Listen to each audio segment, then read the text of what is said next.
கர்த்தர் உங்கள் மேல் பிரியமாய் இருந்தால்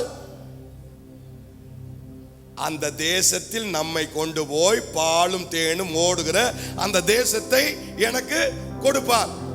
அல்லேலூயா. அப்போ இன்னொரு கான்செப்ட்ல நம்ம யோசிக்கலாம். எனக்கு பாலும் தேனும் ஓடுகிற தேசத்தை நான் இன்னும் ஏன் சுதந்திரிக்கவில்லை என்று சொன்னால், இன்னும் கர்த்தர் என் மீது அவ்வளவு பிரியமா இல்லை. அல்லேலூயா. பிரியத்துல டிஃபரன்சியேஷன் இருக்கா? லவ்ல டிஃபரன்சியேஷன் இருக்கா?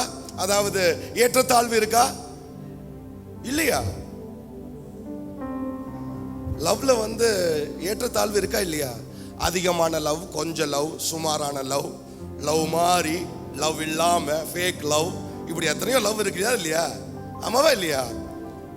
ஒரு பிள்ளைய கூட, ஒரு பிள்ளை அம்மாவுக்கு நல்ல பிரியமான பிள்ளை, அந்த பிள்ளை மேல அதிகமான அன்பும், அம்மாவை கனவீனப்படுத்துகிற, அம்மாவுடைய அப்பாவுடைய பணத்தை செலவு பண்ணுகிற அந்த பிள்ளை மேல அன்பு இருந்தாலும் ஒரு வெறுப்பு இருக்கத்தானே செய்யுது.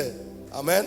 அப்ப நம்முடைய தகப்பனும் நம்மளை நேசிக்கிறது உண்மைதான், அவருடைய பிள்ளைகளாகி இருக்கிறோம் நமக்கு உண்மைதான். ஆனா முழுமையான ஒரு பிரியம் அவர் நம்ம மீது வைத்தால் நமக்கு பாலும் தேனும் ஓடுகிற தேசத்தை சுதந்திரமா கொடுத்துருவார்.